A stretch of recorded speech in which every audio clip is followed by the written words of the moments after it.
aí galera, beleza?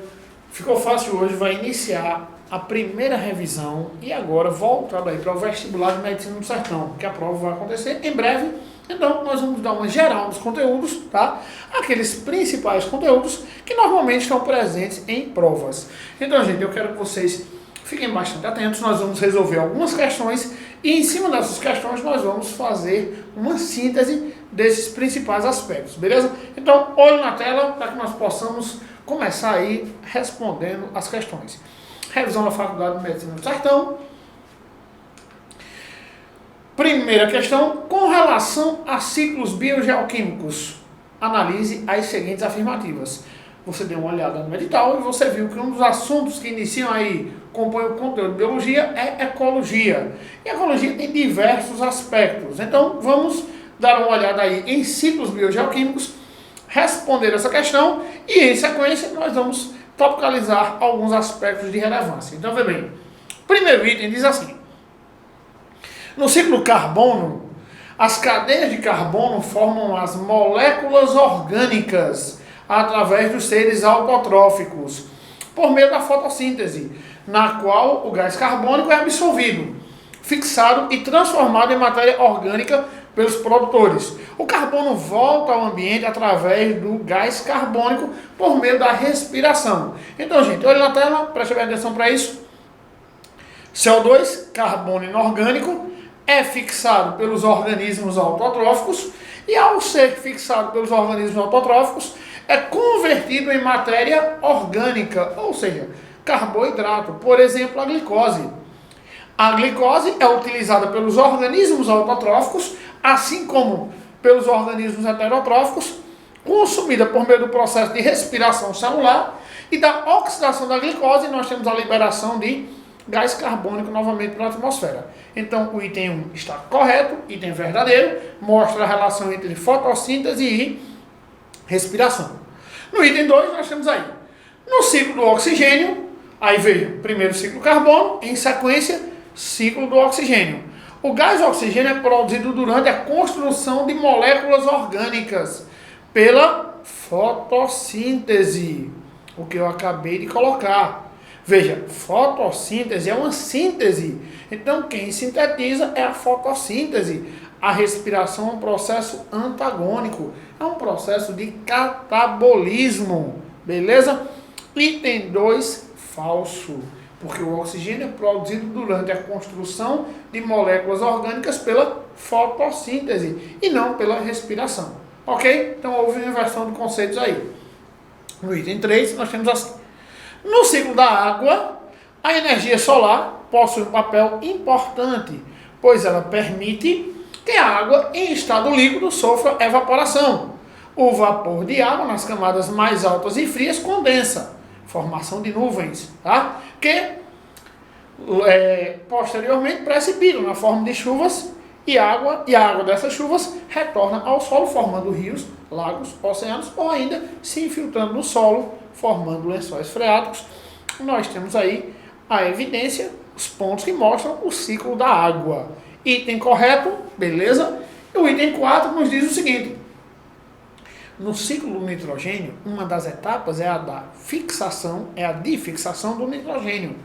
O que é que acontece aí? Alguns organismos são capazes de fixar o nitrogênio atmosférico, como algumas bactérias utilizam o nitrogênio atmosférico e fazem-no reagir com o oxigênio para produzir nitrito. Opa, gente, a produção de nitrito não se dá pela fixação.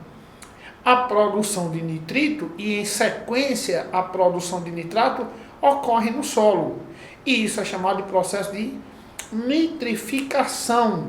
Então, presta bem atenção, o que está sendo colocado no item, quando diz que uma das etapas é a da fixação, é a capacidade das bactérias absorverem o nitrogênio atmosférico. Isso é um ponto, fixação. Nitrificação é outro tipo de reação, que ocorre no solo a partir da conversão de amônio e amônia em nitrito e do nitrito em nitrato. Então isso invalida a questão. Ficando aí com os itens 1 e 3 como itens verdadeiros E aí nós temos a resposta letra E para a questão. Então eu queria que vocês dessem uma olhadinha aqui no quadro para que possamos fazer uma síntese de pontos principais aí. Beleza? Primeiro, gente, metabolismo. Vou fazer uma síntese bem rápida de metabolismo.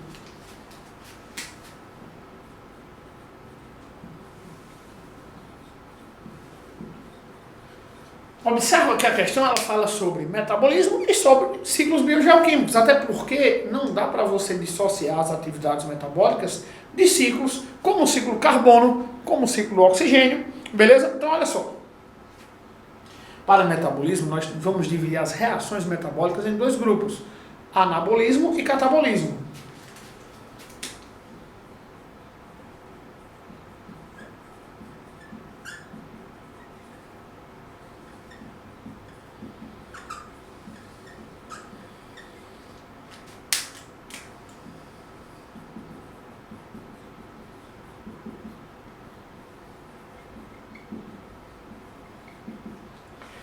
Se liga, anabolismo é síntese. Quais são as reações de síntese?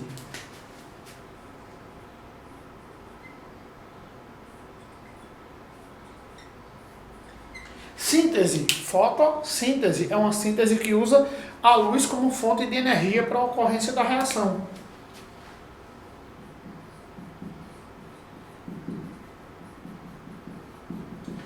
Quem realiza a fotossíntese? A fotossíntese é realizada por bactérias, se bem que lembrem que bactérias podem realizar qualquer tipo de atividade metabólica.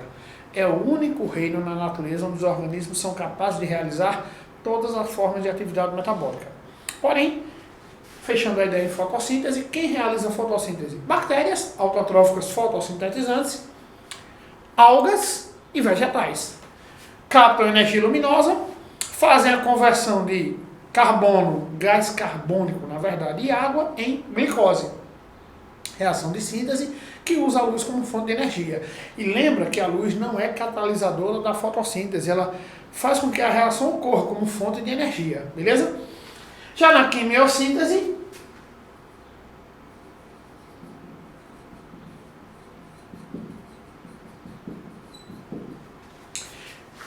para a fotossíntese, a fonte de energia é a luz. Para a quimiossíntese, a fonte de energia é a oxidação de compostos inorgânicos.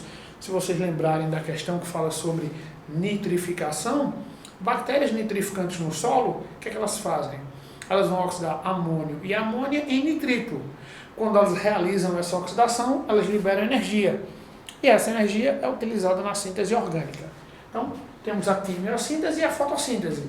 A diferença essencial entre as duas é a fonte de energia. Provém da luz, provém da reação de oxidação pelas quais passam os compostos inorgânicos. Catabolismo. O que é produzido aqui vai ser degradado pelo catabolismo. Reações de catabolismo, quem é que nós temos? Respiração aeróbia, respiração anaeróbia e fermentação. Seguindo uma ordem da mais simples para a mais complexa.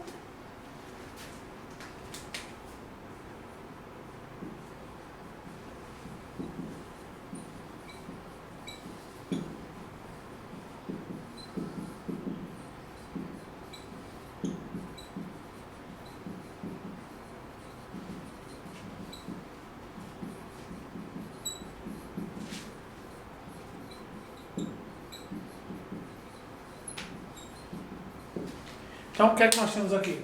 O que foi produzido aqui, a matéria orgânica que é sintetizada aqui, pode ser degradada por fermentação. Por exemplo, a glicose que é produzida aqui, por fermentação, ela vai ser quebrada parcialmente, dando um baixo rendimento energético. O rendimento aqui é em torno de 2 ATPs. Por que a fermentação traz um pequeno rendimento energético? Porque ela realiza uma quebra parcial da molécula orgânica.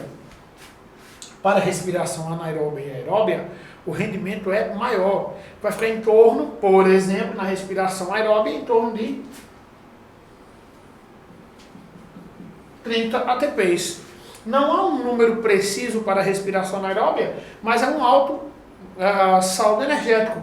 Porque nessas reações, a molécula orgânica será decomposta, quebrada, de maneira total. Isso resulta em um alto rendimento energético. Então, gente, fica de olho, é muito comum reações de anabolismo, catabolismo, isso é muito comum ser cobrado em questões. Aproveitando aqui um aspecto, fermentação, tá? A fermentação é realizada por bactérias, por fungos, mas nós também realizamos. Lembra que nós realizamos fermentação na musculatura, quando a condição de oxigênio se torna reduzida para a fibra muscular. Então, nessa situação, o músculo passa a fazer fermentação lática. Lembrem que para a fermentação nós temos alcoólica, acética e lática. No nosso caso, apenas as células musculares é que irão realizar a fermentação lática quando em uma atividade física prolongada a taxa de oxigênio se mostra reduzida. Em altas taxas de oxigênio nós fazemos respiração aeróbica em condições normais, reduziu a taxa de oxigênio, entramos na fermentação lática. Presta muita atenção para isso. Isso também pode ser cobrado em questões, ok? A questão falava sobre os ciclos biogeoquímicos, ciclo carbono. O ciclo carbono está relacionado à fotossíntese, está relacionado à respiração, está relacionado à fermentação alcoólica, que libera CO2. Falou sobre fotossíntese, tá? Falou sobre respiração. Enfim, nós temos aí uma ideia geral dos ciclos biogeoquímicos, beleza? E relacionando-os com os processos, as atividades metabólicas, beleza? E fica de olho no ciclo de nitrogênio, só um aspecto aqui para a gente pontuar.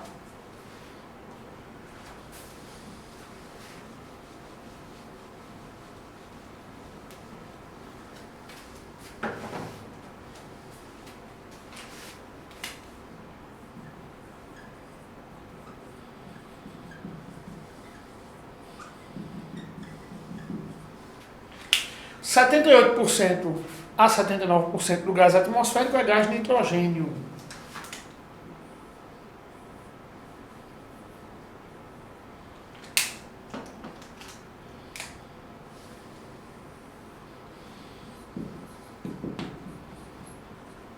Por que tem tanto gás nitrogênio na atmosfera? Porque os organismos apresentam dificuldade em utilizar diretamente esse gás. Lembrando que o nitrogênio é essencial para os seres vivos, pois ele entra na composição dos aminoácidos, assim como das bases nitrogenadas que compõem os ácidos nucleicos. Beleza? Então, o nitrogênio ele pode ser fixado por alguns organismos, como a questão diz. Isso é chamado de fixação.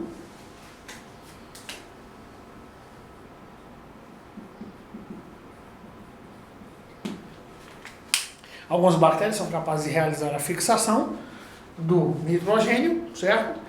Porém, o nitrogênio ele tem que passar para a planta, ou melhor, ele passará para a planta de uma maneira preferencial. A planta tem uma condição, ela exige, ela prefere que o nitrogênio chegue para ela na forma de nitrato. E uma das formas de passar nitrato para a planta é por meio do processo de nitrificação. Como é que acontece a nitrificação? Imagina que um animal morre.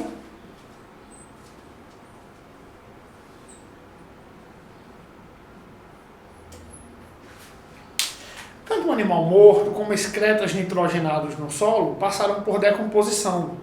E da decomposição da matéria orgânica, que é músculo, carne, proteína, aminoácido, e quando se decompõe,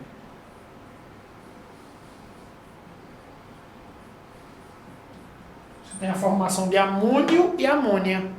Amônio e amônia não representam a forma preferencial da planta absorver nitrogênio. A forma preferencial é essa aqui, nitrato. Então, para que a planta possa absorver nitrato, amônio e amônia serão oxidados. A oxidação de amônio e amônia vai acontecer por meio da atividade de bactérias. Algumas bactérias irão oxidar amônio e amônia em nitrito. Nitrito ainda não representa a forma preferencial da planta absorver nitrogênio. O nitrito será oxidado a nitrato. Tudo isso aqui nós chamamos de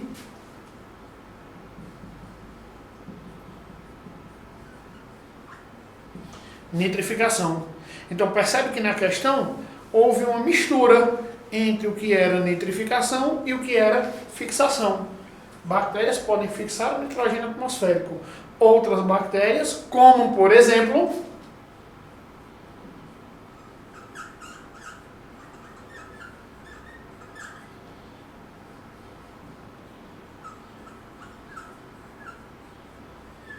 nitrosomonas e nitrosococos, podem oxidar amônio e amônia em nitrito.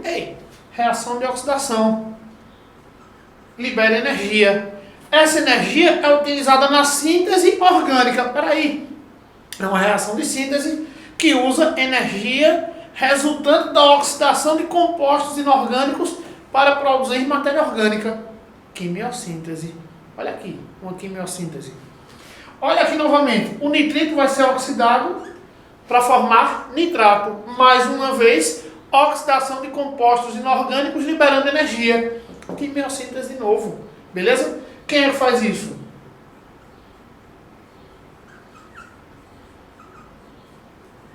Bactérias do gênero Nitrobacter.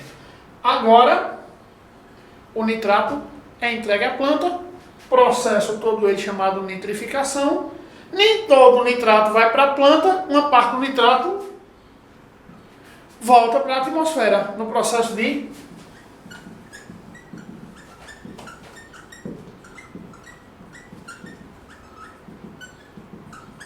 respiração anaeróbica. Então, gente, só para fazermos uma relaçãozinha bem básica aqui, ó. Realiza fotossíntese. Realizam quimiossíntese. A decomposição, quando ocorre na ausência de oxigênio, pode se dar por fermentação. A planta, além de realizar fotossíntese, ela também respira de maneira aeróbia. Essas bactérias que convertem nitrato a gás de nitrogênio, elas estão realizando respiração anaeróbia nesse processo. Beleza? Então, gente, nós temos aí a primeira questão resolvida. Fizemos uma análise dos ciclos biogeoquímicos, assim como uma análise de metabolismo energético, bioenergética. Então, olho na tela, passando para a nossa segunda questão. Beleza? Vamos lá.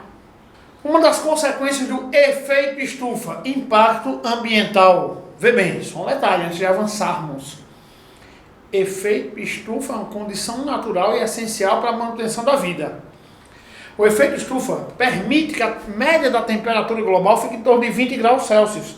E, naturalmente, isso vai ser uma condicional para que a vida continue, exista no planeta. Beleza? Então, qual o problema do efeito estufa? É a potencialização. E o que é que faz com que haja potencialização do efeito estufa?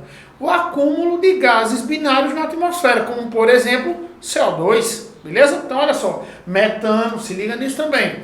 Uma das consequências do efeito estufa é o aquecimento dos oceanos. Esse aumento de temperatura provoca, olha só gente, se você pegar uma panela com água e colocar no fogo, você vai perceber que o aumento da temperatura faz com que bolhas saiam da água. E se bolhas vão saindo da água, os gases que estavam dissolvidos na água estão saindo. É o que você está observando, é perceptível. Quais são os gases? Gás carbônico, oxigênio estarão saindo da água. Aí vem bem. Uma das consequências, né, desse processo, esse aumento da temperatura, provoca, letra A, menor dissolução, ou seja, vai tirar o CO2 da água oceânica, assim como também o oxigênio. Ele não está excluindo aí no item até o momento a saída do oxigênio, simplesmente ele está dizendo que menor dissolução de CO2 nas águas oceânicas. Beleza. Se eu tenho menos CO2 na água, o que é que acontece? O que leva ao consumo de menor quantidade desse gás pelo fitoplâncton. Quem é o fitoplâncton? São algas. Algas utilizam CO2 para produzir glicose. Então, se eu tenho menos CO2 na água, eu tenho menos uso do CO2 pelas algas. Logo, eu tenho aí uma menor produção de glicose. E lógico, se esse CO2 está indo para a atmosfera, ele vai contribuir para o efeito estufa. A letra A está correta, Vamos fazer uma análise das demais. Letra B. Menor dissolução de O2 nas águas oceânicas. Perfeito, correto. O que leva ao consumo de maior quantidade de CO2. Opa, o CO2 também sai. Vai sair oxigênio, vai sair CO2, todos os gases. Item falso. Letra C. Menor dissolução de CO2 e O2 nas águas oceânicas. Perfeito. O que leva ao consumo de maior quantidade de O2 pelo fitoplâncton, contribuindo assim para a redução do efeito estufa. Não tem relação aí, gente. Vê bem, se o fitoplâncton não absorve CO2, isso vai reduzir a produção de matéria orgânica, certo? Ele naturalmente vai consumir mais oxigênio da atmosfera, beleza? Aí diz, contribuindo assim para a redução do efeito estufa global. De maneira nenhuma. Se o fitoplâncton consome mais oxigênio, ao consumir mais oxigênio, ele vai estar liberando mais CO2 para a atmosfera. E ao liberar mais CO2 para a atmosfera, contribui para a potencialização do efeito estufa. Letra D. Maior dissolução, falso. Maior dissolução na letra E, falso também. Não haverá maior dissolução de gases. Vai ser um menor, porque eles serão mandados para a atmosfera. Resposta da questão, letra A, beleza? Então, de olho para. Olha aqui no quadro, fica atento, vê bem. Gente, o que nós temos aí é um conceito muito básico, que correlaciona, mais uma vez, a ideia de fotossíntese e de respiração. O que é produzido na fotossíntese? Glicose.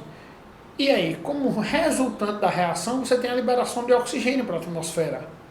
Se há maior fotossíntese, há maior fixação do CO2, reduz o efeito estufa. Se há uma potencialização da respiração em relação à fotossíntese, você tem maior liberação de CO2 para a atmosfera. Então, fica de olho nisso, tá? Ponto bem básico. Passando aí para a terceira questão, olho na tela. Essa questão é muito legal, quero que vocês olhem para essa imagem. Vê bem, é curioso, de fato. Orquídea rara. Eu tenho certeza, quando vocês olharam para essa imagem, vocês perceberam aí, tiveram pelo menos a ideia de que se tratava de um primata. Parece um macaco, mas na verdade trata-se de uma planta.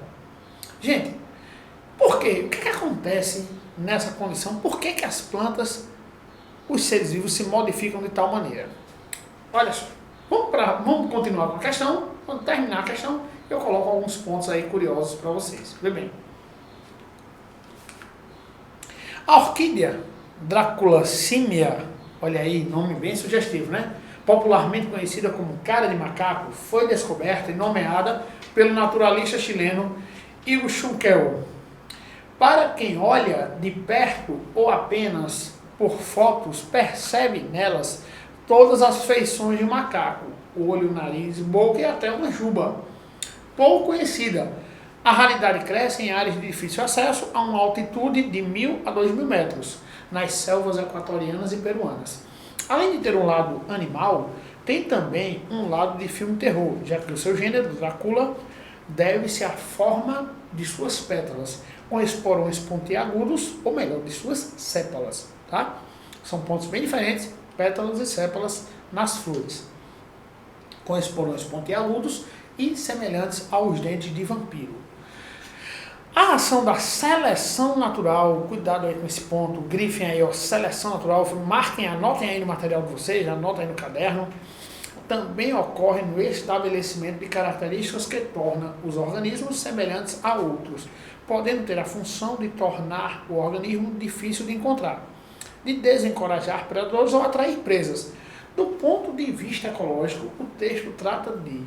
Gente, vê bem, olha, continua aí, analisando os itens, vê só. Nós temos na letra A, especiação. O que seria especiação? Especiação é o processo que conduz à formação de novas espécies. É a ação de formar novas espécies, daí especiação. O item fala na semelhança entre a flor, a orquídea e o macaco. É como se a orquídea imitasse o macaco. E essa condição é chamada de mimetismo, que é o que nós temos na letra B.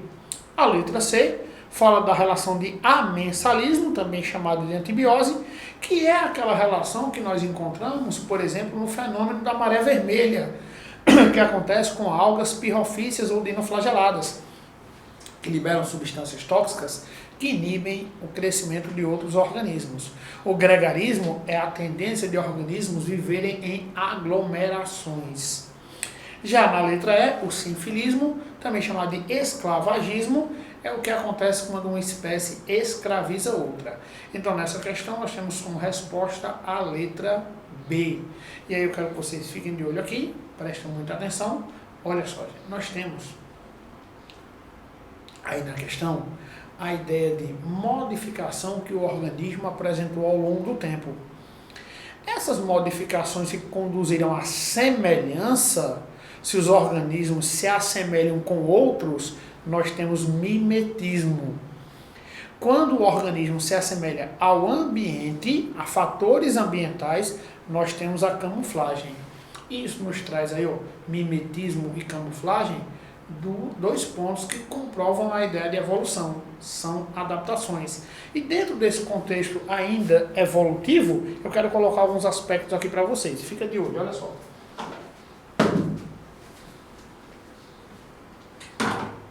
Vê bem, preste bem atenção. O que é que comprova, quais são as provas da evolução? Os organismos evoluíram ao longo do tempo, então provas da evolução.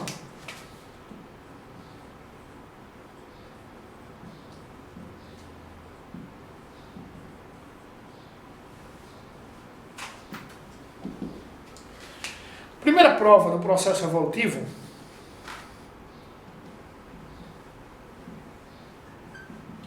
são os fósseis. Os fósseis comprovam que a evolução ela aconteceu.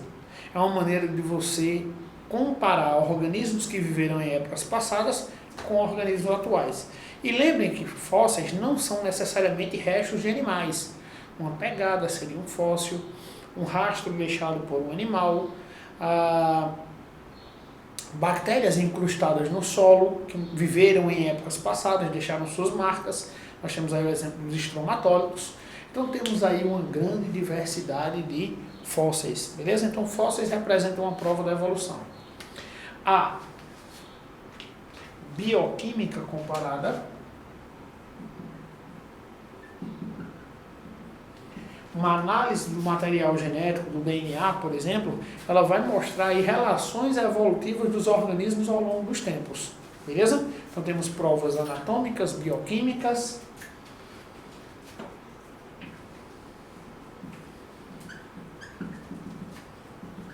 embrionárias. Se vocês observarem, por exemplo, se você pegar o embrião de um peixe, anfíbio, réptil, mamífero e ave, comparando esses embriões, eles apresentam alguns pontos de similaridade. Por exemplo, todos eles têm notocorda, são cordados.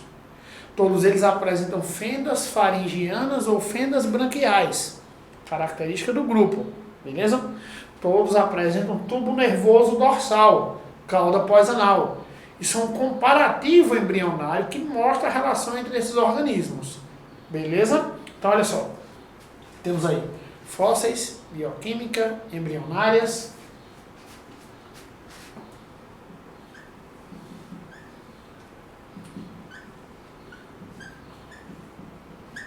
Anatomofuncionais, morfofuncionais, certo?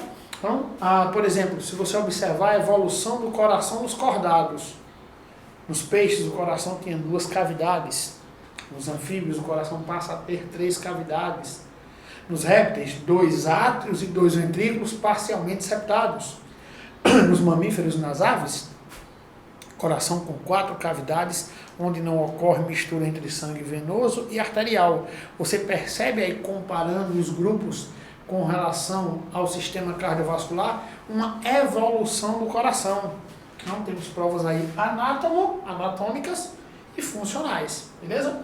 E por fim, as provas adaptativas.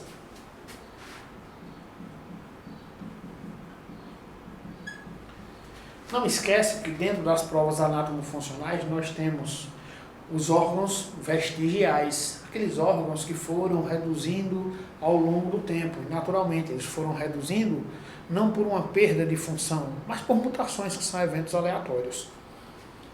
E as adaptativas, aí entra aí o mimetismo, que é o que a questão aborda, entra a camuflagem, ok? Gente, não esquece das principais teorias evolutivas. Lamarckismo, que é fundamentado na lei do uso e desuso e na lei da transmissão dos caracteres adquiridos. Para Lamarck, o meio tem como papel determinar a mudança no organismo. Lamarck era determinista. Já para Darwin, ele fundamenta a sua teoria em uma diversidade biológica que existe dentro de uma população, os fundamentos da teoria malthusiana, crescimento populacional em PG, produção alimentar em PA, muita gente, muitos organismos, generalizando, pouco alimento. Consequência direta disso, uma luta pela vida ou luta pela sobrevivência. No final do processo, quem permanece? O organismo mais apto, pelo processo de seleção natural. Darwin não tinha conhecimento sobre genética, ele não sabia o que eram as mutações. E também não sabia que as mutações eram a causa primária da variabilidade. Beleza, gente? E aí, quem justifica o processo evolutivo? A teoria sintética da evolução. E o que é que a teoria sintética da evolução coloca? Que os organismos sofrem mutações, isso representa a causa primária da variabilidade. Essas mutações se espalham na população pelo processo de reprodução, por meio da recombinação gênica. Então nós temos aí mutações, recombinação gênica, tá? E no final das contas, quem vai dizer se essa característica é mais viável ou não é o processo de seleção natural. Então segue essa ordem do pensamento evolutivo: Lamarckismo, darwinismo e teoria sintética da evolução. E dentro desse contexto, eu quero que vocês fiquem de olho na tela, passando aí para a questão de número 4, tá? Vamos falar um pouquinho, eu relacionei cordados aqui na questão. E a questão de número 4, ela traz aí algumas características que vão permitir realizar a classificação sistemática de um organismo, de um animal especificamente. A classificação sistemática de um animal normalmente é baseada em diferentes critérios, como suas características morfológicas e fisiológicas, ou seja, anatomo-funcionais, e seu desenvolvimento embrionário. Olha aí, entrando a ideia aí de evolução para classificar. Um taxonomista considera os critérios gerais das diferentes classes de cordados, observa em um animal as seguintes características: reprodução com fecundação externa. Uma dica: se a fecundação é externa, ele não pode viver no solo, na terra. Ele no mínimo pode viver no solo, mas ele tem que se reproduzir na água. Então de cara nós podemos descartar mamíferos.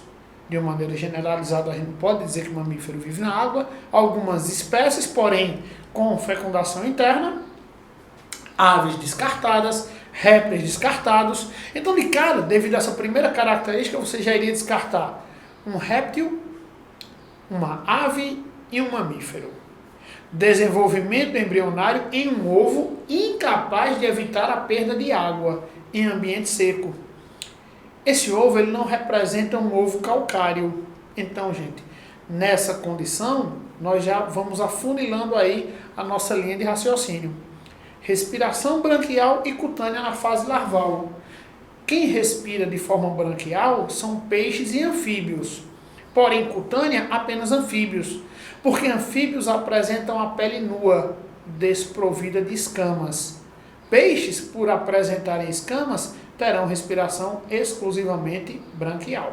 Então, com isso, nós observamos, seguindo a questão, respiração pulmonar e cutânea na fase adulta. Temperatura corporal acompanhando as alterações de temperatura ambiental, ou seja, animais percilotérmicos. Dentro dessa condição, nós temos os anfíbios, resposta da questão, letra C. Beleza? Ainda, gente, seguindo a linha de raciocínio, quero que vocês fiquem ainda de olho na tela. Essa questão, muito bacana também, diz assim: Por milhares de anos, os agricultores, quando encontravam plantas que se mostravam mais produtivas, apesar de condições climáticas adversas, especialmente prolíficas ou resistentes a doenças, tentavam capturar esses traços fazendo seleção em cruzamentos com outras plantas. Nesse processo, nossos antepassados criaram os cultivares que conhecemos hoje. Assim, as plantas cultivadas foram se tornando cada vez mais distintas de suas ancestrais e raramente acabavam cruzando com elas. Gente, olha um detalhe interessante. Novas espécies estão surgindo. Item da questão lá de trás, especiação. Um exemplo clássico é o milho, que tem o teocinto como ancestral. O teocinto começou a ser domesticado há 9.000 anos por agricultores da região onde hoje se localiza o México, originando o milho domesticado. Eles têm muito hábito de se alimentar, tem como base da alimentação o milho. Então, ó, nós temos aí o teocinto, o milho domesticado, beleza? Uma imagem mostrando aí, de maneira bem simplificada, o que é colocado no enunciado da questão. Olhando na tela ainda, de acordo com os textos e seus conhecimentos, é correto afirmar que a grande diversificação ocorrida a partir do teocinto até o original milho acabou por isolar reprodutivamente as duas espécies, não existindo mais semelhança genética entre elas. Gente, se existe um ancestral comum, por mais que uma espécie mude ao longo do tempo, ela continuará apresentando características de similaridade, que vão exemplificar, que vão mostrar que existe uma relação evolutiva. Olha o DNA aí como uma prova da evolução. Ou seja, através de uma análise molecular do DNA, do teocinto e do milho, não seriam detectados alelos em comum. Claro que sim. Se existe uma ancestralidade, nós teremos aí alelos ou genes em comum. Na letra B, mutações que ocorreram no ancestral do milho promoveram o surgimento de novos alelos. Olha o que eu falei. De acordo com a teoria sintética da evolução, novos alelos surgem por mutações. E o homem, através da seleção artificial, que é o que a questão mostra, o enunciado, e do cruzamento entre plantas, contribuiu para a formação do milho hoje conhecido, que apresenta espigas maiores e com maior número de grãos. Item correto, tá? O homem, ao longo do processo evolutivo do milho, intuitivamente selecionou plantas mais resistentes e produtivas, o que já era considerado um processo de melhoramento genético. E atualmente são cultivados os híbridos de milho, que pela alta homozigose, tem promovido um incremento se é um híbrido, gente, não pode ser homozigose. Um híbrido vem de diferentes características, vem de uma mistura, beleza? Então, item falso. Na letra D, o homem, ao realizar cruzamento entre plantas de teocinto, promoveu o surgimento de novos alelos. O homem não promove o surgimento de novos alelos. Novos alelos surgem de maneira aleatória por mutações. E a letra E, o processo de domesticação do teocinto promoveu o surgimento de novos alelos. As mutações promoveram o surgimento de novos alelos. Resposta da questão, letra B. Beleza? Gente, olha para cá. Vê bem, presta bastante atenção para isso. Todas as características que surgem em uma espécie, elas aparecerão devido a alterações aleatórias que ocorrem no material genético. E essas alterações não são direcionadas pelo meio. O meio apresenta um papel de acordo com a teoria darwinista, selecionar essas características, ok? Seleção natural, princípio da teoria de Darwin. Qual o papel do meio para Lamarck? Induzir a mudança, determinismo. Qual o papel do meio para Darwin? Selecionar. É aquela história do antibiótico. A bactéria não se torna resistente ao entrar em contato com o antibiótico. O que é que acontece? As bactérias sofrem mutações aleatórias. Algumas se tornam resistentes, outras não. O antibiótico, quando é administrado, ele elimina as bactérias sensíveis, mantendo apenas as resistentes. Sétima questão, de olho na tela.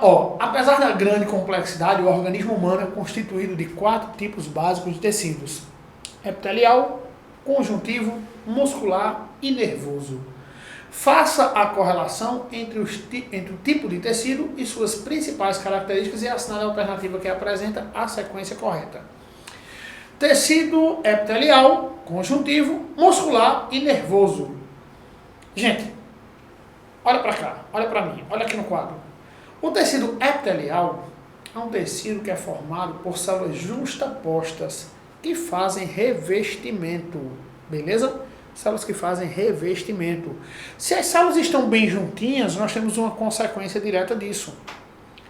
Não aparece vasos entre esse tecido, nem tampouco substância intercelular. Caso tenha uma substância intercelular, ela é muito discreta, em pequena quantidade. Então, o tecido epitelial é um tecido que faz revestimento, que não apresenta vasos, é avascular e tem pouca ou nenhuma substância intercelular. É um tecido que a função básica dele é revestimento, mas ele também tem a função de absorção, de proteção, ok? Então, característica do tecido epitelial. Para o tecido conjuntivo, nós teremos uma grande diversidade de tecidos conjuntivos. Tecido conjuntivo propriamente dito, adiposo, cartilaginoso, ósseo, hematopoético e sanguíneo, beleza?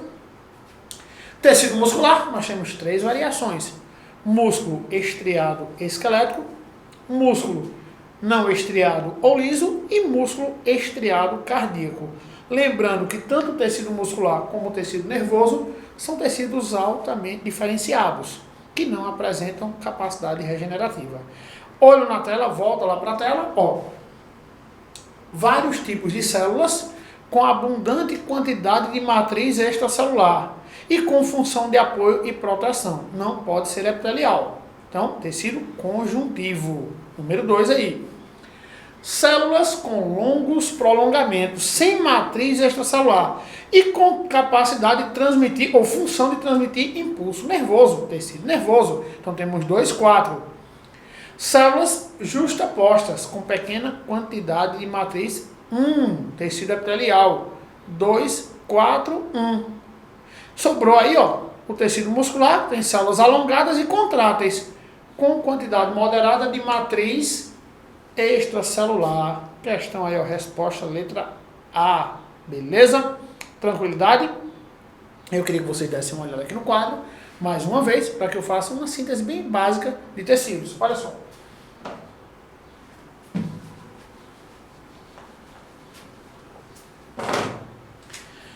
No embrião nós encontramos 3 folhetos: ectoderme, mesoderme e endoderme, que irão se diferenciar formando os tecidos definitivos. Quem são eles?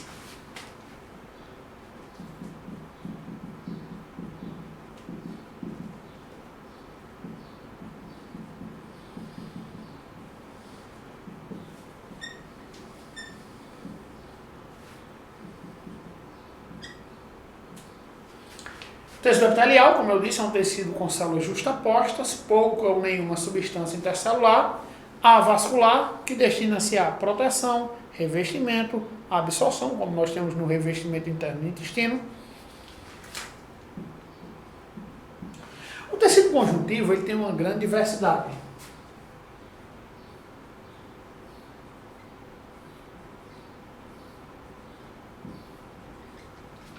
Ele pode ser dividido em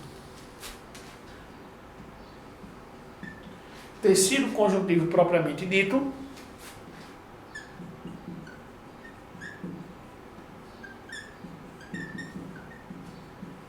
frouxo e denso.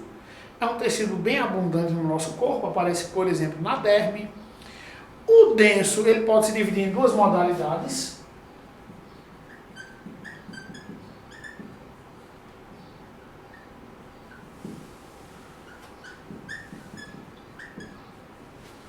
Beleza? Ó, o denso, ele pode aparecer na derme, quando nós falamos em um denso não modelado. As fibras na derme estão dispostas em várias posições. Já o denso modelado aparece em tendões e ligamentos, porque as fibras estão orientadas no mesmo sentido. Beleza? O que é que um tendão faz? O tendão liga músculo a osso. E o que é que um ligamento faz? Liga osso a osso. Tendões e ligamentos representam tecido conjuntivo propriamente dito denso modelado. Beleza? Fica de olho nisso. Temos os tecidos ainda aqui, ó. TCPD, adiposo, que aparece na hipoderme,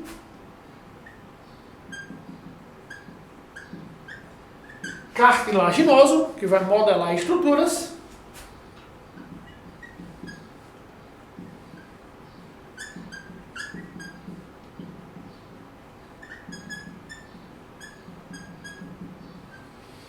cartilaginoso, ósseo, locomoção, proteção, sanguíneo e hematopoético.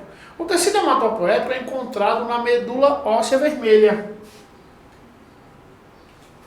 Ou melhor, no tecido ósseo esponjoso. A medula óssea vermelha é tecido hematopoético, que produz as células sanguíneas, os elementos do sangue. Eritrócitos são as células vermelhas, leucócitos são as células brancas, plaquetas, beleza? E, gente, tecido muscular, nós temos aí o músculo estriado esquelético ligado aos ossos, estriado cardíaco e liso, que nós vamos encontrar nas vísceras, que apresentam contrações lentas e involuntárias. E o tecido nervoso, basicamente formado por neurônios e células que dão sustentação e manutenção aos neurônios, que são as células da glia. Beleza? Então, gente, para finalizarmos, eu quero que vocês fiquem de olho na tela. Vamos para a nossa última questão aí que eu escolhi, falando sobre fisiologia. Beleza? Um assunto também que pode ser abordado, tá? Nós temos aí, naturalmente, uma prova com um número reduzido de questões. Essa prova traz um número pequeno de questões. Consequentemente, por esse quantitativo de questões, nós temos aí uma grande quantidade de conteúdos para que ele seja resumido em poucos itens. Então, gente, nós vamos falar um pouquinho sobre fisiologia. Fisiologia, que é um ponto de extrema importância, porque normalmente ele é cobrado, fisiologia normalmente é cobrado em vários vestibulares. E principalmente, nesse caso especificamente, que nós estamos trabalhando aí, fazendo a revisão para um vestibular na área de saúde, especificamente medicina. Ponto extremamente importante para vocês. Existe uma grande quantidade de sistemas: digestório, respiratório, circulatório, excretor, nervoso, endócrino, fala-se ainda na homeostase. Porém, eu escolhi aqui para vocês o sistema respiratório. Dentro do contexto atual, nós temos aí a condição, por exemplo, no caso dessa pandemia de coronavírus. Então, envolvendo um pouquinho sobre ecologia, impacto ambiental. Então, achei essa questão ela bem pertinente, tá? Eu quero que vocês agora fiquem de olho na tela. Olha para a tela. Questão de número 8. Desde o dia 7 de agosto de 2009, uma lei estadual proíbe o fumo em ambientes fechados, coletivos, no estado de São Paulo. A medida é bem-vinda, pois se sabe que dentre os inúmeros problemas de saúde causados ou agravados pelo fumo, um deles é o fato de o monóxido de carbono presente na fumaça do cigarro. O que é que ele faz? O que é que ele causa? Letra A. Causa irritação dos etélios das vias aéreas superiores. Verdade? Você vai ver nas fossas nasais, na faringe, favorecendo infecções e dificultando o aporte de oxigênio aos pulmões. Gente, vê bem. O cigarro, a fumaça do cigarro, ela tem esse papel. O CO, o monóxido de carbono, especificamente, ele tem uma relação com a hemoglobina, beleza? Presta bem atenção. A fumaça do cigarro, ela causa esses fatores colocados aí, devido à grande quantidade de compostos que aparecem na fumaça. Mas o CO, o monóxido de carbono, especificamente, ele, ao ser inalado, ele vai se ligar de maneira estável à hemoglobina, impedindo que a hemoglobina realize trocas gasosas. Então, o item é falso, a letra A, porque ele está sendo específico. Na letra B, provoca lesões nas paredes dos alvéolos, que se rompem e ampliam a superfície do tecido para trocas gasosas. Vê, se provoca lesões nas paredes do alvéolo, o que se rompem e amplia a superfície. Aí está um contrassenso, beleza? Isso aí não vai de acordo com o que o CO faz, nem com a atividade funcional. O que é que o CO faz? Ele vai se ligar especificamente à hemoglobina, dentro das hemácias. Na letra C, provocar lesões nas organelas das células das mucosas, das vias aéreas e dos pulmões, o que é causa primária de câncer. O CO não fará isso especificamente. Na letra D, provocar rigidez dos brônquios e do diafragma, comprometendo a capacidade de inspiração e expiração. Mais uma vez, volto a dizer, não é uma atividade específica do CO. O que é que ele faz? Estabelece uma ligação química com a hemoglobina, resultando em hemácias com baixo potencial de oxigenação. A questão aí tem como resposta a letra E. Eu quero que vocês deem uma olhada no quadro para que possamos finalizar isso aqui. Olha só.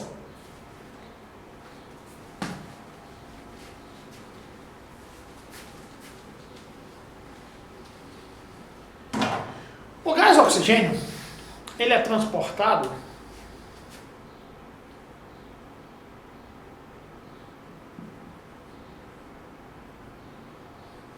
ligado à hemoglobina, formando um composto chamado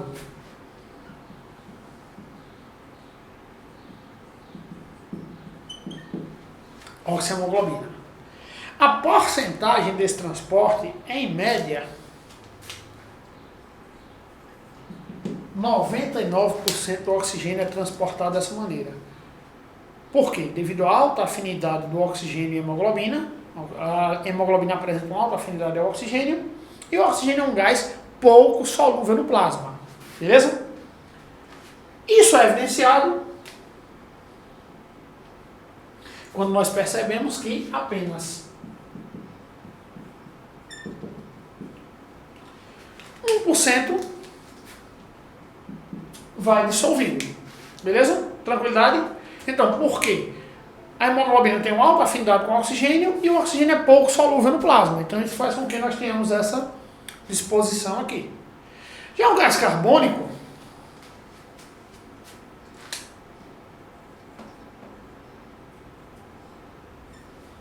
ele tem aí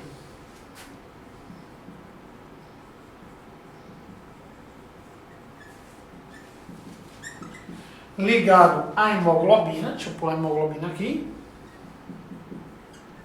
formando a carbohemoglobina, cuidado para não misturar com carboxihemoglobina. Carbohemoglobina, nós temos aí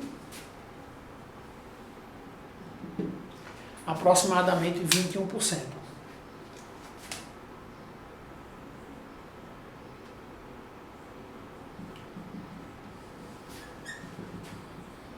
CO2 dissolvido, aproximadamente 9%. Então percebe que o CO2 ele é mais solúvel no plasma quando comparado com o oxigênio.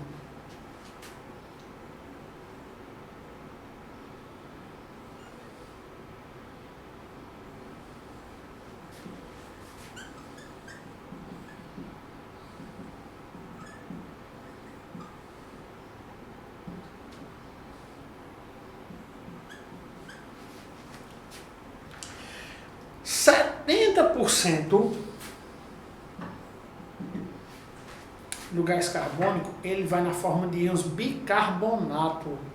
Na forma de íons bicarbonato é 70% do CO2. O CO2 vai reagir com água no interior da hemácia, formando ácido carbônico. No interior da hemácia, esse ácido carbônico ele vai liberar H+, tá? Esse H+ fica junto à hemoglobina e o HCO3 vai para o plasma. Ao chegar nos alvéolos, essa reação ocorrerá de forma contrária, produzindo CO2 e liberando CO2 para a atmosfera, processo de hematose. Beleza? Então, gente, nós temos aí as formas de transporte de CO2. Lembra que a maior parte vai na forma de íons bicarbonato. Todas essas, ou melhor, oxihemoglobina e carbohemoglobina, que é a ligação do oxigênio com a hemoglobina e do gás carbônico com a hemoglobina, são ligações instáveis, porque no pulmão a hemoglobina que está no interior da hemácia pega o oxigênio e entrega aos tecidos, pegou e soltou. mostra a instabilidade dessa reação. Já no tecido, a hemoglobina pega CO2 e libera no alvéolo, mais uma vez evidenciando a instabilidade da reação. Se o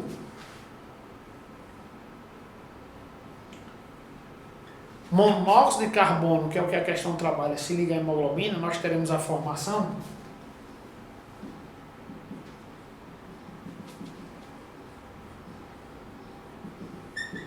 da carboxihemoglobina. Monóxido, carboxihemoglobina. Essa ligação é uma ligação estável. O CO não solta mais a hemoglobina. Se o CO não solta mais a hemoglobina não consegue captar oxigênio, nem consegue eliminar CO2, causando assim a morte por asfixia. Beleza, gente? Então, vê só. Faz a prova com muita tranquilidade, analisa os itens com muita calma, tá? Conteúdo eu sei que vocês têm de maneira significativa. O que eu trouxe aqui foi uma síntese de alguns aspectos que normalmente são muito evidenciados em questões. Espero que vocês tenham um resultado muito positivo, espero que tenha ficado fácil e até um próximo encontro, beleza? Boa prova para vocês!